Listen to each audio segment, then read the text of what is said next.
নমস্কার, আপনারা দেখছেন গ্লোব টিভি। সবার পাশে সবার সাথে গ্লোব নিউজ নিয়ে এখন আমি সুপর্ণা রয়েছি আপনাদের সঙ্গে। এক নজরে দেখে নেব আজকের বিশেষ বিশেষ খবর।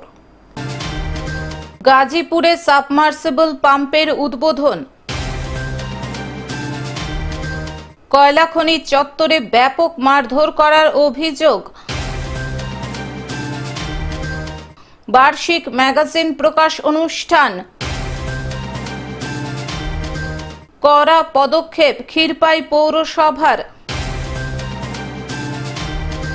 প্রসূতির মৃত্যুর ঘটনাকে কেন্দ্র করে উত্তেজনা।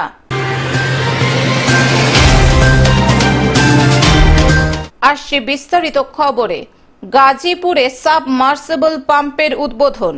বালুরঘাট বিধানসভার ভাটপাড়া পঞ্চায়েতের গাজীপুর এলাকায় নবনির্মিত সাবমার্সিবল পাম্পের উদ্বোধন করলেন বালুরঘাটের বিধায়ক ডক্টর অশোক কুমার লাহিড়ী। ভালোই হলো, উপকার হলো, জমি চাষবাস করতে পারবো। বিধায়ক তহবিলের 5,90,000 টাকা ব্যয়ে নির্মিত এই পাম্প স্থানীয় কৃষকদের সেচের কাজে গুরুত্বপূর্ণ ভূমিকা পালন করবে বলে মনে করছেন এলাকাবাসী। যাই হোক, আগে জলের কোনো ব্যবস্থা নাই, ওই খালি জল থাকলে আবাদ হয়, না হয় না। বিধায়ক লাহিড়ী জানান, এই পাম্প স্থাপনের ফলে এলাকার কৃষকদের দীর্ঘদিনের জল সংকটের সমস্যা মিটবে। আমাদের এটা বসে এখানে ভালোই উপকার হলো, না তার আগে খুব জলের কষ্ট ছিল, এখানে ওই খারিজ জলে একটু করে আবাদ সাবাদ করতাম। আগামী দিনেও কৃষকদের উন্নয়নের জন্য আরো উদ্যোগ নেওয়া হবে। স্থানীয় বাসিন্দাদের মতে বর্ষাকালে জল জমে থাকলেও শুষ্ক মরশুমে সেচের অভাবে ফসল চাষে সমস্যা হতো। এই পাম্পের মাধ্যমেই সেই সমস্যার সমাধান হবে বলে তাদের আশা। আমাদের এই জমিতে 10-15 জল জোটানোর ব্যবস্থা ছিল না। আমরা এই সংসদে জিতার পর অশোক কুমারের কাছে আবেদন করেছি, তার দেখে আমাদের এই সুবিধা দিয়েছে মার্শাল। আমাদের কৃষকের খুব এখন উপকৃত হয়েছে। উদ্বোধনী অনুষ্ঠানে স্থানীয় পঞ্চায়েত সদস্যরাও উপস্থিত ছিলেন। তারা জানান, কৃষকদের স্বার্থে এই ধরনের উন্নয়নমূলক কাজ ভবিষ্যতেও চলতে থাকবে। এখানে গ্রামবাসীরা বলেছিলেন একটা সাবমার্সিবল পাম্পের জন্য, তো সেই সাবমার্সিবল পাম্প বিধায়ক উন্নয়ন এর থেকে পয়সার থেকে বানানো হয়েছে, তো সেইটা চালু হয়েছে। বালুরঘাট থেকে জয়দীপ মৈত্রের রিপোর্ট, গ্লোব নিউজ। কয়লা খনি চত্বরে ব্যাপক মারধর করার অভিযোগ। কুলটির ইসিএলের চিনাকুড়ি 1 ও 2 নম্বর কলিয়ারি একটি বেসরকারি সংস্থাকে বরাত দেওয়া হয়েছে। এই কয়লা খনিতে স্থানীয়দের নিয়োগের তালিকা জমা করতে গিয়েছিলেন সমস্ত গ্রাম কমিটির সদস্যরা। জমা করার আগেই কয়লা খনি চত্বরে সমস্ত গ্রাম কমিটির কয়েকজন সদস্যকে ব্যাপক মারধর করার অভিযোগ উঠল স্থানীয় কয়েকজনের বিরুদ্ধে। ওরা কি কে ওরা 2 নম্বর গ্রামের এমনি লোক, গ্রামের লোক, বাসিন্দা, 2 নম্বরের বাসিন্দা, গ্রামের নয়। ওরাই কি হামলা চালিয়েছে? হ্যাঁ, ওরাই চালিয়েছে, হামলা করে দিয়েছে, মারধর করা হয়েছে। হ্যাঁ, আমাকে মেরেছে হাতে। এমনকি নিয়োগের তালিকার নথিপত্র ছিঁড়ে ফেলে দেওয়া হয়। মারধরের ভিডিও সোশ্যাল মিডিয়ায় ভাইরাল হয়। এই ঘটনায় কয়েকজন আহত হয়েছেন। আক্রান্তরা নিয়ামতপুর ফাঁড়ির পুলিশের দ্বারস্থ হন। আক্রান্তদের অভিযোগ, এই কয়লা খনিতে চাকরির জন্য দীর্ঘদিন সমস্ত গ্রাম কমিটি আন্দোলন করেছিল। লিস্ট জমা আমাদের সবকিছু রেডি হয়েছিল, লিস্ট এবার আমরা জমা দিতে যাচ্ছিলাম অফিসে। যাওয়ার জন্য তখন ওরা বলছে, আরে ইসকো, ওরা আমাদের কমিটি তো থাকে না, ইসকো কাহে দিয়া, উসকো কাহে দিয়া, মাল খাইছিল আপনার পুরো। আমরা বললাম ঠিক আছে, বাদ মে जो होगा होगा। তো ওরা কি বললো, ওরা তোমার পেপারগুলো পুরো ফেড়ে দিল। পেপারগুলো ফাড়ে দেওয়ার পরে আমরা বললাম, কাহে তুমি ফাড়া পেপার? তা বলতে বাবা বান গিয়া, পুরা মানে বেল্ট খুলে পরে, তারপরে এরকম দেখুন ভিডিও তো আমাদের আছে, ভিডিও তো আছে, দেখুন ভিডিও দেখলেন, পুরা বেল্ট ফেল খুলে পরে চালা। আমরা তো প্রথমে 30 জনকে চাকরি দেওয়া হয়েছে, পরে আরো 20 জনকে নিয়োগের কথা বলেছিল বেসরকারি সংস্থাটি। শুক্রবার সেই 20 জন নিয়োগের তালিকা জমা করতে যাওয়ার সময় এই ধরনের মারধরের ঘটনা ঘটেছে। আপনার এই মিটিং মিছিলে আসেনি, ঠিক আছে। ওরা দেখতে চাইলো সব কাগজগুলো যে আপনার বলছে কাদেরকে আপনার কাজ দিচ্ছেন, ঠিক আছে। আমি বলে দেখুন এইগুলো আছে, বলছে আপনি একে কেন দিলেন, চিনাকুড়ি হাঁটান, আপনি বিনোদবান হাঁটান, এরকম করে কাগজগুলো বলছে এগুলো হবে না। আমি বলছি আপনি এরকম কেন করছেন, বলছে দেখবে আমি ফেলে দেবো সব কাগজ ওইখানে ফেলে দিল, যত ডকুমেন্টস ছিল সব ফেলে দিল। আমি বলতে গেলাম যে আপনি কাগজগুলো ফাড়লেন কেন, তখন আমাকে মারতে লাগায়, আমাকে মারে আমার গাছের গোড়াতে আমি পড়ে যাই, ঠিক আছে। তখন এরা দুজন স্বপন মাহাতো আর বিজয় গড়াই এসে বললো আপনি ওদের জগাইকে মারলেন কেন। ওরা বলতে যে এদেরকে প্রচুর মারে, এমনভাবে মারে, স্বপন মাহাতো মেরে মাথা ফাটিয়ে দেয়, বিজয়ের মাথা তো চোট লেগেছে এবং আমাকে গাছের গোড়াতে আমি পড়েছিলাম। দিয়ে তারপরে যখন হাল্লা হয় তখন এই মহিলা একজন আমাদের যায়, মহিলাগুলো দৌড়ে আসে, ও ছাড়াতে গিয়েছিল এবং মহিলাটাকেও আমাদের মেরেছে এবং ওকে বাঁচানোর জন্য ওই এসিএল এর একজন কর্মচারী গৌতম বাউরি নামে উনি গিয়েছিল ছাড়াতে, তো ওনাকেও মেরেছে এসিএল এর কর্মচারীকেও। আসানসোল থেকে সৌমিত্র গাঙ্গুলির রিপোর্ট, গ্লোব নিউজ।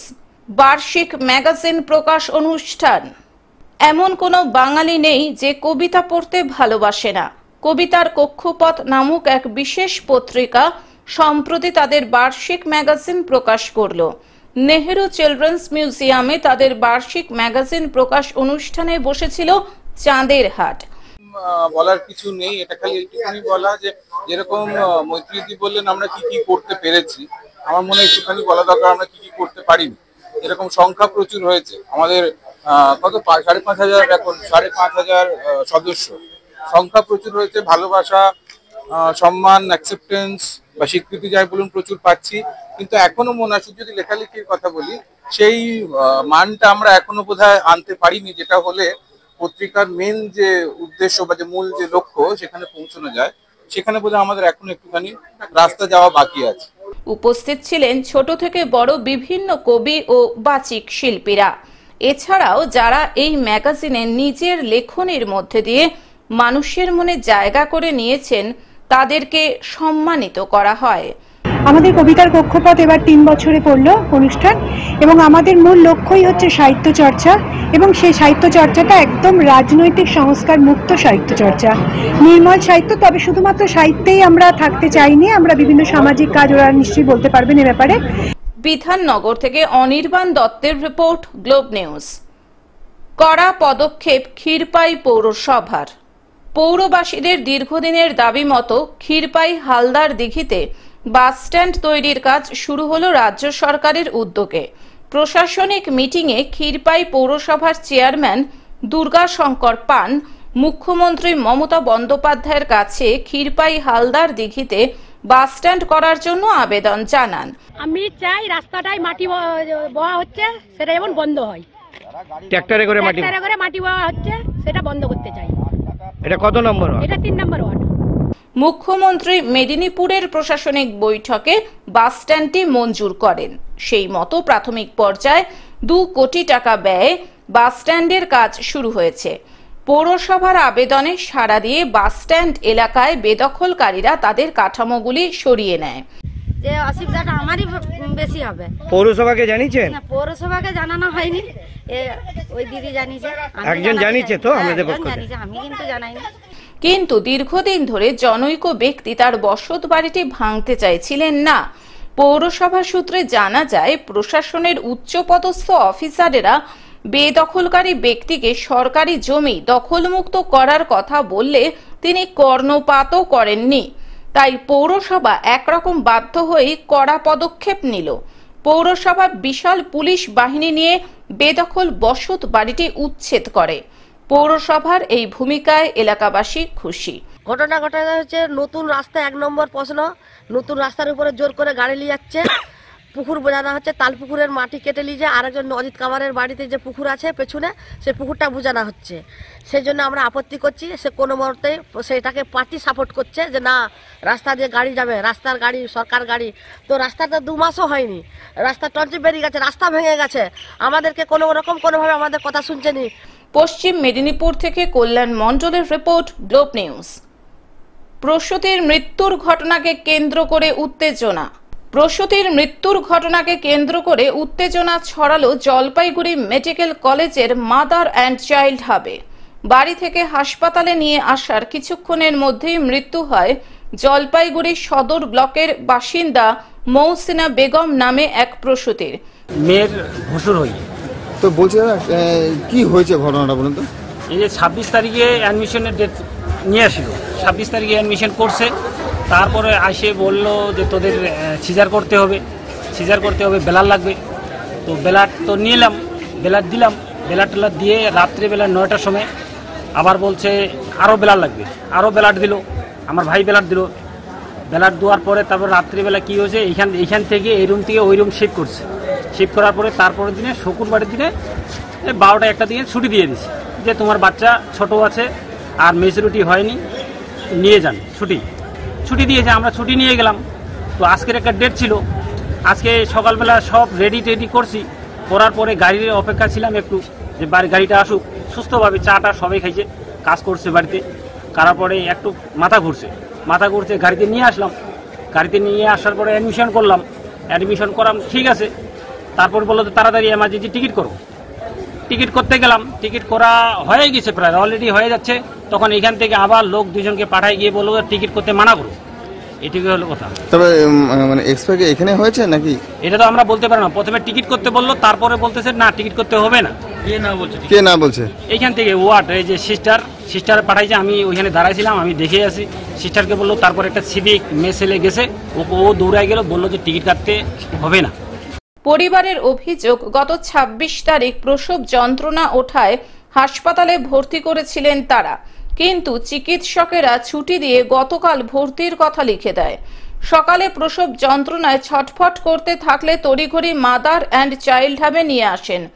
হাসপাতালে ঢোকানোর কিছুক্ষণের মধ্যে মৃত বলে ঘোষণা করেন কর্তব্যরত চিকিৎসকেরা। তারপরে নিয়ে আসলাম, ডাক্তার যা প্রসেস সেই প্রসেস অনুযায়ী আমরা নিয়ে আসার কারণে ডাক্তার বলতে 7 তারিখে আমরা অ্যাডমিশন করা, 26 তারিখে অ্যাডমিশন করার পরে 26 তারিখে আবার রাত্রিবেলায় ছুটি দিয়ে দিল, বলতে আপনারা পেশেন্ট নিয়ে যান, এখন সময় হয় 2 দিন পরে নিয়ে আসবেন। আবার ওরা ডেট দিল, আজকে ডেট নিয়ে আসলাম। আজকে ডেটে আনার ব্রেন স্টক করা করে আমাদের চাচিমা মারা গেলেন। ডাক্তারদের আমাদের কথা হলো যে আপনারা যখন 2 দিন পরে নিয়েই আসতে হবে, আপনারা ছুটি দিলেন কেন? আমাদের অভিযোগ হলো এটা। একজন বলতেছে ছোট আছে, এক ডাক্তার বলতেছে বড় আছে। আপনাদের বড় হওয়ার কারণে হয়তো সেলাই ভাট পেলে আপনার অসুবিধা হতে পারে, আপনার পেশেন্টকে নিয়ে বাড়ি যান, পরে সুস্থ হলে আপনার আজকে যে ডেট দিচ্ছে এই ডেটে মানে আনা হয়েছিল। এখন ওরা বলতেছে যে না আপনারা লেট করছেন, কেন উনি এখন সময় মতো নিয়ে আসেন নাই, কিন্তু ওরাই তো আজকেই ডেট দিচ্ছে, ওদের প্রসেস অনুযায়ী আমরা নিয়ে আসছি। এবার তার জন্য আমাদের ব্রেন স্টক করে, আমাদের ডেলিভারি পেশেন্ট আমার বাচ্চা বেবিও মারা যায়। আমাদের মেন অভিযোগ হলো আমাদের ডাক্তারের বিরুদ্ধে। আপনারা কি করে তাহলে আপনারা দেখলেন? আমাদের কোথাও এটাই, আমাদের অন্য কিছু চাচ্ছি, আমরা এইটাই আমার বিচার চাচ্ছি। ঘটনার জন্য 4 দিন আগে কর্তব্যরত চিকিৎসকের গাফিলতিকে দায়ী করে বিক্ষোভ দেখান পরিবারের সদস্যরা। মেডিকেল কলেজ কর্তৃপক্ষকে অভিযোগ জানানোর পাশাপাশি পুলিশেও অভিযোগ করবেন বলে জানিয়েছেন তারা। মানে হাসতি বোমা হয়তো 26 তারিখে এডমিশন করাইছে হসপিটালে। 26 তারিখে এডমিশন করাইছি, ডাক্তার বলতেছে 6টার মধ্যে ব্লাড লাগবে। ব্লাড দেওয়া হলো, কি হবে যে সিজার হবে। জলপাইগুড়ি থেকে সায়ন সেনের রিপোর্ট, গ্লোব নিউজ। টেলিভিশন ছাড়াও গ্লোব টিভি এখন সমস্ত সমাজ মাধ্যমে উপলব্ধ। বিস্তারিত জানতে ফোন করুন আমাদের টোল ফ্রি নম্বর 1800891974 এ। এছাড়াও লগ ইন করতে পারেন আমাদের ওয়েবসাইট www.globetv.in। এখনকার মতন গ্লোব নিউজ এই পর্যন্তই। দেখতে থাকুন গ্লোব টিভি, সবার পাশে সবার সাথে। নমস্কার।